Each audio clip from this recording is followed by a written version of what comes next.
Hi, and welcome along to AFTV Transfer Daily, the show that keeps up to date with players that be linked with a summer transfer move to Arsenal.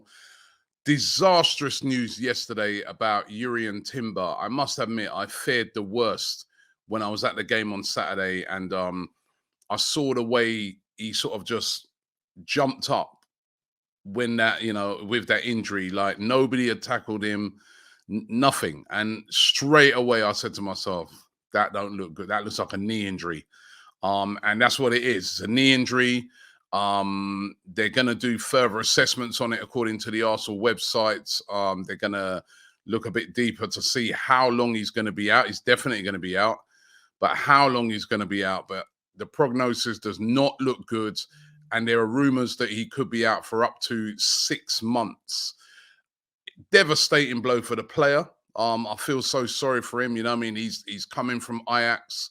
He's been the star of the new signings. He's been the best one right throughout preseason. From the very first game I saw him, I'm like, wow, we have bought ourselves a special player. I was chatting to Flex a few days ago from United View, the Manchester United channel. And I was saying to him, I was going, wow, you know what? You lot missed the trick not moving for Urian Timber last season when Ten Hag was trying to bring him into Man United because he's some player. And now, after only playing one game for Arsenal, he's going to be out, and it's going to be a long-term injury.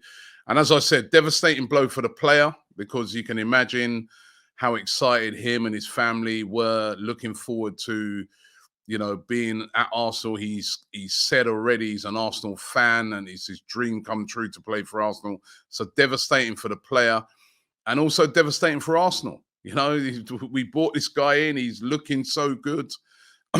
So versatile, can play on as a right back. We saw him in preseason, can play as a left back, is where he was playing on Saturday. And of course, we bought him in really primarily as a player that can also play as a centre back, because at Ajax he played as a centre back. So what are Arsenal going to do now to try and replace Urian Timber? I mean, there's options. They could just say, right, we're just going to have to wait until he comes back. Stick with Tomiyasu. Tomiyasu could play in that left back position. In the meantime, you've also got Zinchenko, who of course played there last year in the left back position. He's back from injury. Rob Holding. Do we keep hold of Rob Holding? I think most fans would say, listen, we need a replacement for Urian Timber. Especially, I thought of him initially as a player who was going to sort of be that cover in centre-back and could also play in the right-back position. Turns out he's been playing in the left-back position. But what do we need to do? Because he covers so many different positions, what do we need to do to get a replacement in for him? Now, could Arsenal go back and explore Aymeric Laporte of Manchester City? Arsenal were interested in him earlier on in the window. They actually looked at Laporte before bringing in Timber. And obviously Laporte's a centre back, and they just looked on it as a straight, backup player who could back up either Gabriel, because he's left-footed, or he could back up Saliba if Saliba got injured. He's vastly experienced. The only sticking point on the Laporte thing is that Manchester City at the time were very reluctant to sell to Arsenal. Of course, they've sold us Zinchenko. They sold us Jesus. They both turned out to be excellent signings. So Manchester City would be very reluctant to sell us Laporte, but they do want to get rid of Laporte. Laporte does want to leave. I'm sure Laporte would be happy to stay in the Premier League with a team like Arsenal. But will Arsenal go back in and try and explore that one again as a replacement for Urian Timber? Because as I said, the centre-back position, that's now a problem all of a sudden. Or, left-back, right-back cover. Or do they go back in for Ivan Fresneda? Remember, again, this is another guy that Arsenal were heavily linked with, especially in January. In the January transfer window, very heavily linked with him. It didn't happen. Start of this transfer window, they've been very heavily linked with him as well. He's got a release clause of 20 million euros, so that's not insurmountable. Young player, it was on the verge of going to Barcelona, but it looks like Barcelona are going for Cancelo instead. But the good thing about him is that he can play as a right back, but he's also that sort of right back who can invert into midfield, which we know Mikel Arteta is a big fan of that type of player. Really, really good on the ball. As I said, wouldn't be too expensive to bring in. Still a very young player as well. So if, say, Timber came back, you've got a player that you're developing as well.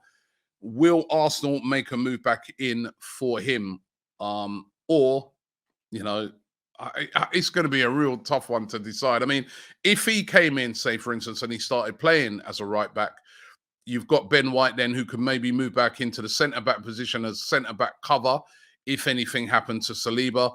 Or, Ben White stays there as a right back and you've got Fresneda learning off of him to be able to come in. It's going to be interesting to see what Arsenal do with this one because he's definitely going to be out for quite a while. So, yeah, we have to literally think about this season now without Timber, and it's a massive blow. I really, really feel sorry for the player. Another player has been linked with a move, and this time a move away, is Gabriel. This is a surprise one. Out of the blue yesterday, I think it was, is it Sammy Mokbel or maybe John Cross from the Mirror, both reporting yesterday that one of the centrally owned Saudi Arabian teams, that's basically one of the Saudi teams that are owned by the Saudi investment fund, are interested in signing Gabriel. Now, he didn't play in the game on Saturday. He was left out for tactical reasons. Came on in the second half, shored things up when he came on. A mainstay of Arsenal's defence. Literally last season, he played every game, literally. Would Arsenal be prepared to let Gabriel go? No offers have come in yet. But we know that the Saudis, we know one thing, they've got the money.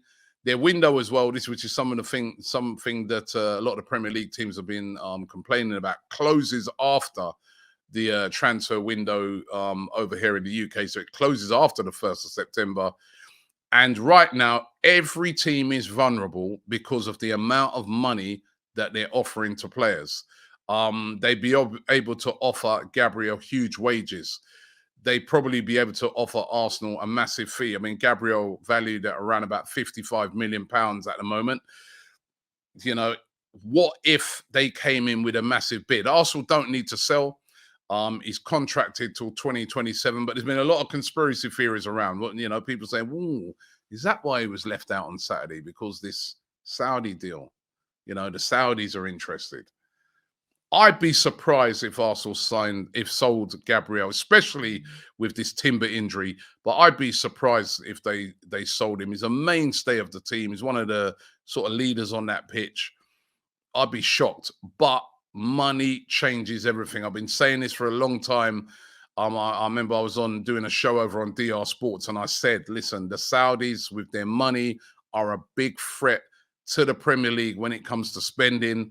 And you've seen that now. Some of the players that they've got from Premier League teams, some of the players they've got from around Europe, top players like Milinkovic-Savic and people like this. I mean, they got Neymar yesterday, right? So we're going to have to keep an eye on this one. I don't think it's going to happen, but you never know. What if they came in and offered 100 million or something ridiculous like that? Let's wait and see what happens.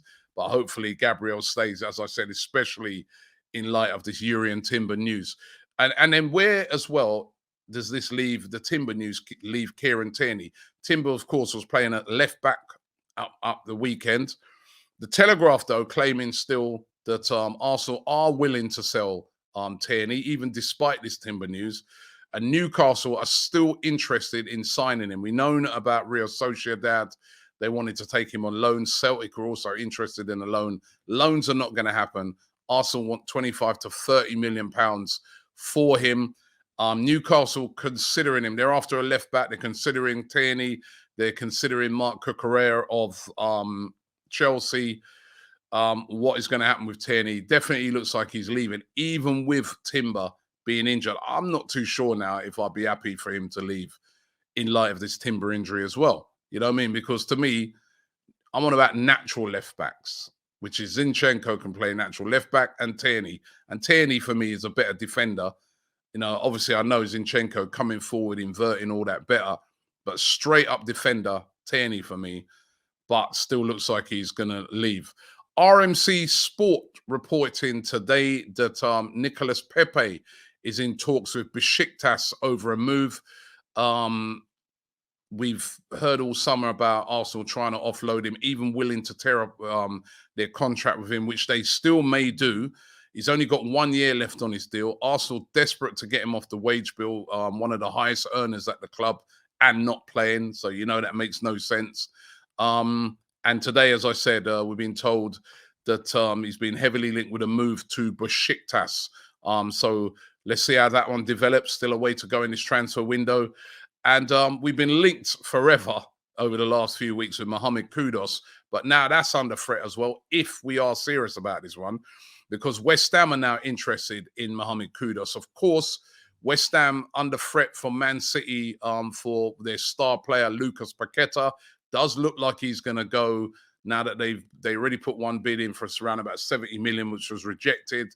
They're expected to come back with another bigger bid. Paqueta's going to go, and West Ham would like Kudus as a replacement for Paqueta. So if Arsenal are serious about trying to sign Mohamed Kudus, and we really don't know, to be honest, they're going to have to move fast. Because, you know, so many teams interested in him. Chelsea are interested in him. West Ham now. We know that Brighton have already had a bid accepted for him. So the price is probably going to drive up on him as well. But let's see what happens with that. And Balogun finally, the Balogun watch we're on again today. The Mail Sport reporting that Monaco are readying a better bid. Remember, they'd done a previous bid of around about £30 million, which was turned down. They're said to be coming in with a new bid for him, hoping to get the deal done. Spurs, as I told you a few days ago, according to Gazzetta dello Sport, Tottenham Hotspur also interested in Balogun, but I doubt very much that Arsenal would sell to Spurs unless it was a mega fee. So Monaco still looking like the favourites for Balogun's signature. So those are the rumours for today. Don't forget to tune in to us every day. Also, look out for all breaking news. When's Raya signing? Could be happening today, right? So look out for that. We'll be all over that here on AFTV. And also check out all of our videos from the weekend, all the fan cams, etc. Some great opinions there. Thanks for watching the show, and I'll see you tomorrow. Shop for AFTV merch at shop.aftv.co.uk. Subscribe to us on YouTube. Follow us on Instagram, Facebook, Twitter, TikTok, Snapchat, and Twitch. We've got content for every platform, so check it out.